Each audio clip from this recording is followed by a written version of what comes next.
Hi guys, welcome to my kitchen. Today I'm making pressure cooker taco pasta. Alright, I'm starting out in my pressure cooker. I've set on saute and it's hot. I have 1 pound of ground beef here. This isn't lean, so when this is done frying, I'm going to have to drain off the excess grease. I'm going to get this into the pressure cooker.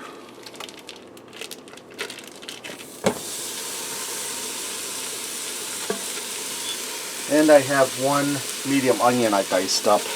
I'm going to break up my ground beef and then we're going to get the onion in there.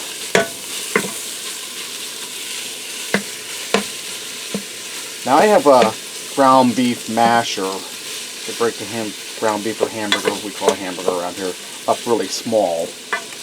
But in a pressure cooker there's no need because as a pressure cooks it's going to soften up some and break up some. I'm going to get this onion in.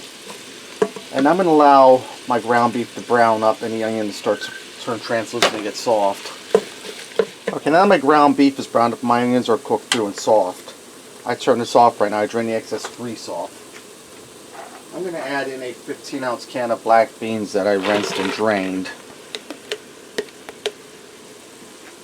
I'm also going to add in a can of diced tomatoes. This here's 14.5 ounces. I drained them.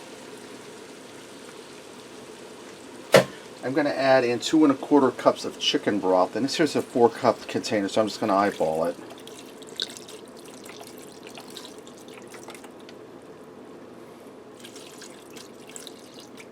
Okay, that's looking good there. Now I'm going to add in a pack of taco seasoning mix. Save my empty pack for a coaster for my spoon, and I'm going to add in about a teaspoon of salt. Now I'm going to add in 8 ounces of raw shell pasta. This is 16 ounces, so I'm going to eyeball that too.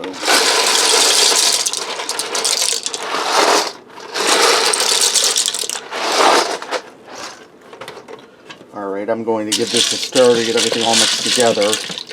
And guys, it's going to be a really quick and easy throw together meal for a weeknight. Alright, that's looking good. And you want to make sure that your shells are down underneath the chicken broth. I'm going to put my lid on here. Make sure I set them seal.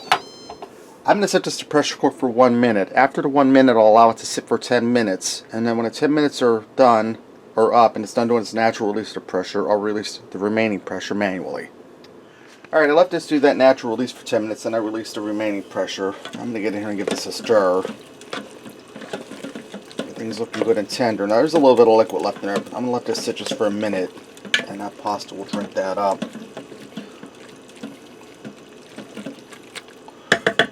Alright, now I have some shredded cheddar cheese here I'm going to add in.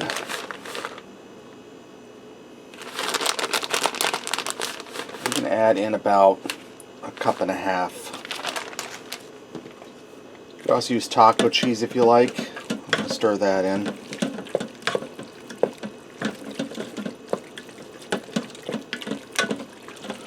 This is ready to go, guys. Let's go ahead and fix up a plate and see what we got. I went ahead and added a little more cheese on top, and I put some green onion on there for a little extra flavor and some color. Let me get in here and try this, guys. Tell you what, if it tastes as good as it smells, it's going to be really delicious.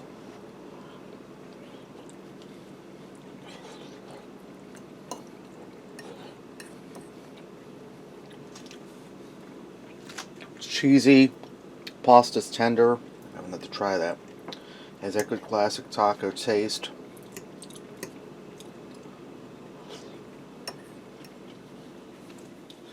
It's really easy and delicious, guys. Something quick to throw together on a weeknight when you worked all day. Alright, there you have it. Pressure cooker taco pasta. Give it a try. Thanks for watching, and until next time, I'll see ya.